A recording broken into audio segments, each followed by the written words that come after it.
Assalamualaikum warahmatullahi wabarakatuh. Kami dari kelompok 6 akan mempresentasikan hasil kerja kelompok kami tentang merokok dalam perspektif Muhammadiyah dan Nahdlatul Ulama. Ini disusun oleh Brilianti Dila Latifah dan Muhammad Afif Zaki Zamzami. Lanjut. Pokok pembahasan di sini nantinya ada dua, yaitu perspektif di Muhammadiyah dan perspektif di dalam Nahdlatul Ulama. Next. Untuk yang pertama, perspektif Muhammadiyah akan dijelaskan oleh saya sendiri. Next. Fatwa Muhammadiyah tentang hukum merokok. Hukum merokok tidak disebutkan secara tegas oleh Al-Quran dan Sunnah. Oleh karena itu, fuqaha mencari solusinya melalui ijtihad. Muhammadiyah berfatwa bahwa rokok ditengarai sebagai produk berbahaya dan beradiktif, serta mengandung 4.000 zat kimia. Di antara zat kimia tersebut, berdasarkan penelitian terbaru, menyebutkan bahwa terdapat 200-an racun yang berbahaya dalam sebatang rokok. Ada beberapa pendapat yang dikeluarkan dalam memberikan hukum tentang rokok. Pertama, pendapat yang mengharamkan. Kedua, pendapat yang makruh. Ketiga, pendapat yang mubah. Keempat, sikap yang berada di tengah-tengah, tidak mengeluarkan pendapat apapun.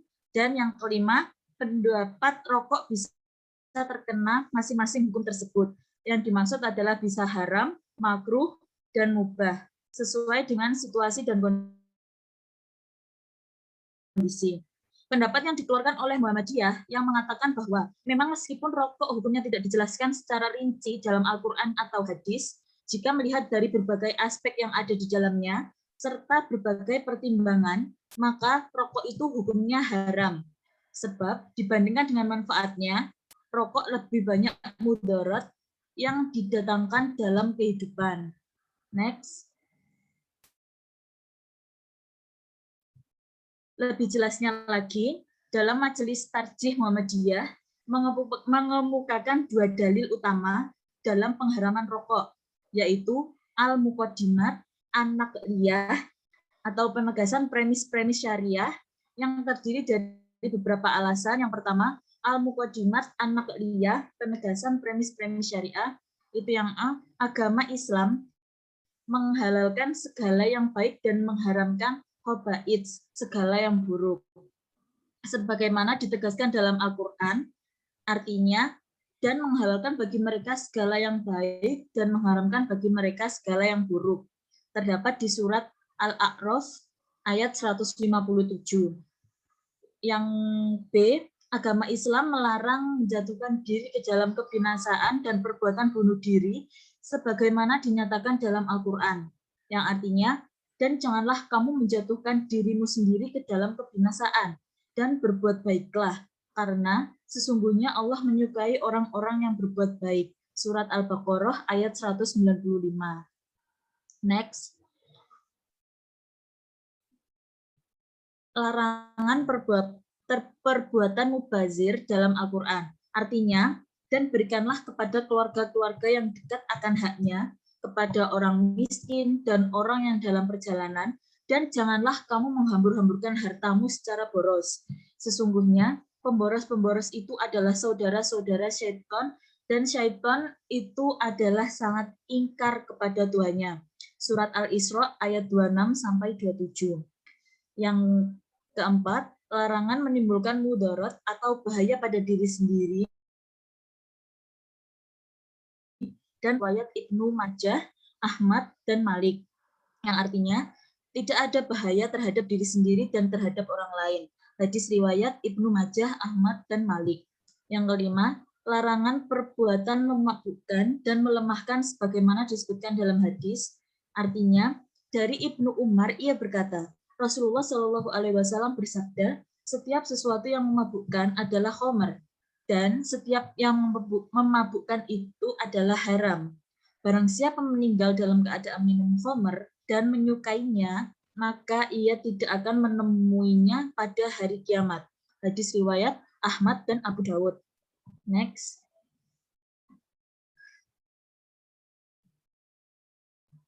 Untuk hadis yang kedua, tahqiq al-man'i, penegasan fakta syariah.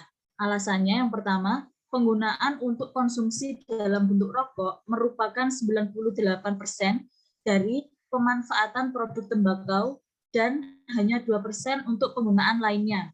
Yang kedua, rokok ditengarai sebagai produk berbahaya dan adiktif serta mengandung 4.000 zat kimia, di mana 69 diantaranya adalah karsinogenik atau zat yang bisa mencetuskan kanker. Beberapa zat berbahaya di dalam rokok tersebut diantaranya tar, sianida, arsen, formalin, karbon monoksida, dan nitrosamin. Kalangan medis dan para akademisi telah menyepakati bahwa konsumsi tembakau adalah salah satu penyebab kematian yang harus segera ditanggulangi. Next. Untuk alasan yang ketiga, kematian balita di lingkungan orang tua merokok lebih tinggi dibandingkan dengan orang tua tidak merokok, baik di perkotaan maupun di pedesaan. Kematian balita dengan ayah merokok di perkotaan mencapai 8,1% dan di pedesaan mencapai 10,9%. Sementara kematian balita dengan ayah tidak merokok di perkotaan 6,6% dan di pedesaan 7,6%. Resiko kematian populasi balita dari keluarga perokok berkisar antara 14% di perkotaan dan 24% di pedesaan. Dengan kata lain, 1 dari 5 kematian balita terkait dengan perilaku merokok orang tua. Dari angka kematian balita 162.000 per tahun dari data UNICEF tahun 2000, maka 32.400 kematian dikontribusi oleh perilaku merokok dari orang tua. Alasan keempat adalah suatu fakta bahwa keluarga termiskin justru mempunyai prevalensi merokok lebih tinggi daripada kelompok pendapatan terkaya. Angka-angka Su-Cesas tahun 2006 mencatat bahwa pengeluaran keluarga termiskin untuk membeli rokok mencapai 11,9%. Sementara keluarga terkaya, pengeluaran rokoknya hanya 6,8%. Pengeluaran keluarga termiskin untuk rokok sebesar 11,9% itu menempati urutan kedua setelah pengeluaran hal yang lain. Next. Untuk selanjutnya, pandangan merokok dalam perspektif Nahdlatul Ulama akan dijelaskan oleh teman saya, Muhammad Afif Zaki Zamzami, dipersilahkan. Oke, terima kasih atas waktunya untuk penjelasan perspektif dari Nahdlatul Ulama tentang hukum merokok.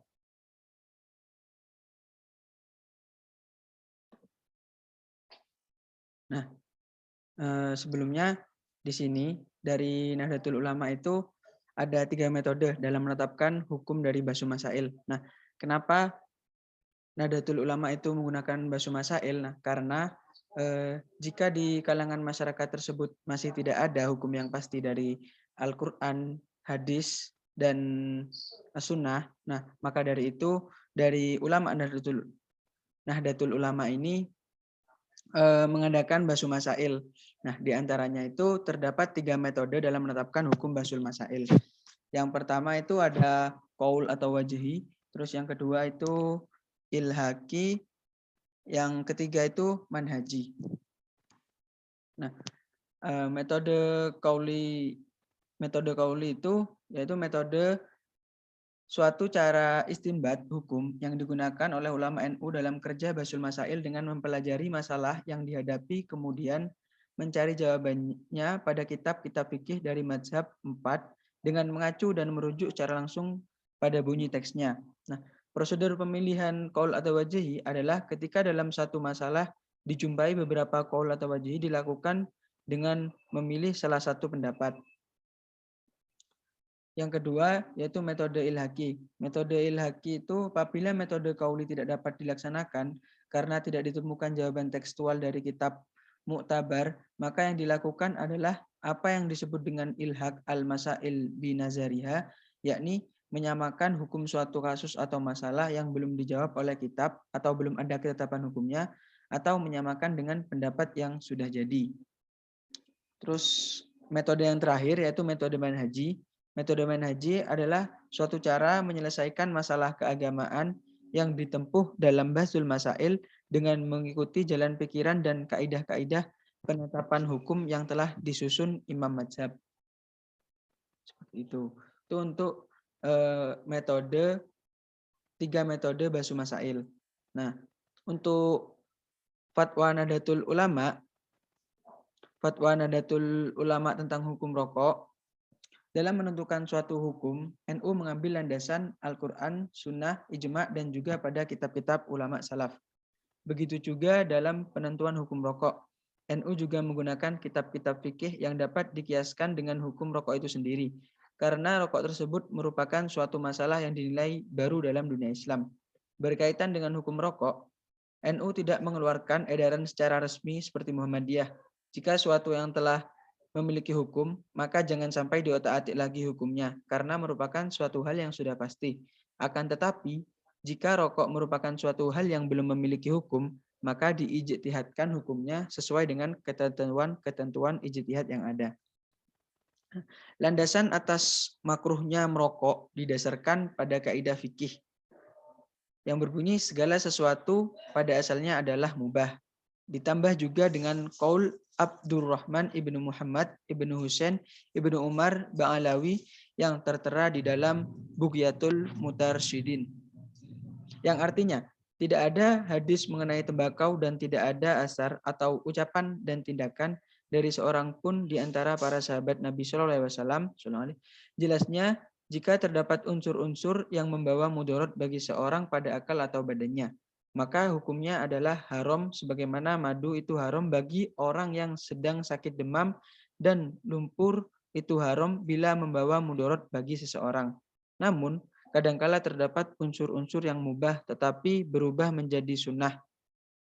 Sebagaimana bila sesuatu yang mubah itu dimaksudkan untuk pengobatan berdasarkan keterangan terpercaya atau pengalaman dirinya bahwa sesuatu itu dapat menjadi obat untuk penyakit yang diderita sebagaimana berobat dengan benda najis selain khamr.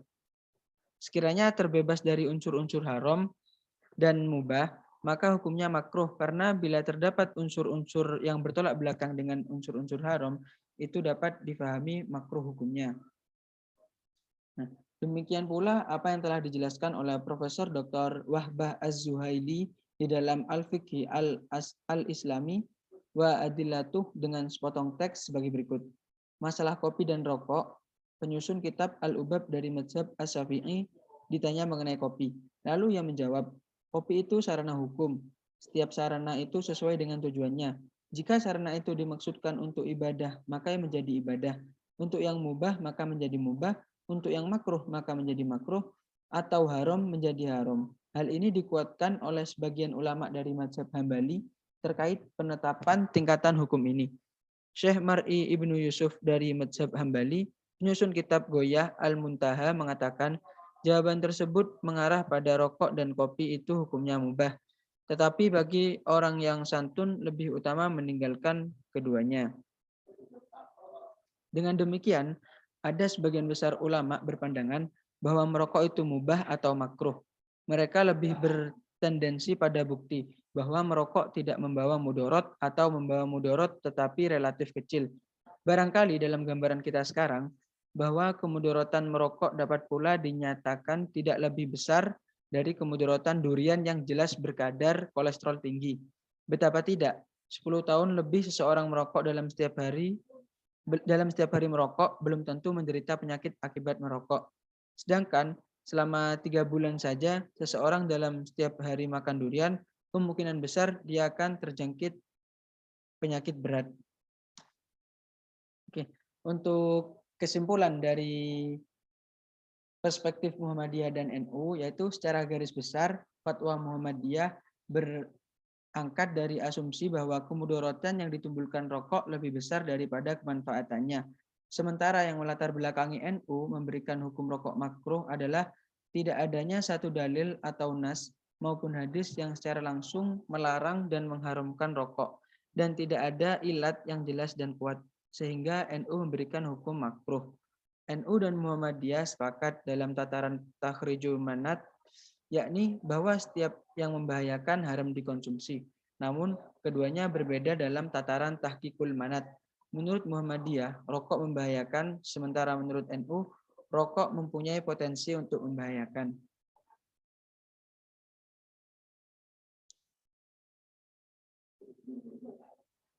Oke, mungkin cukup sekian presentasi dari kelompok 6.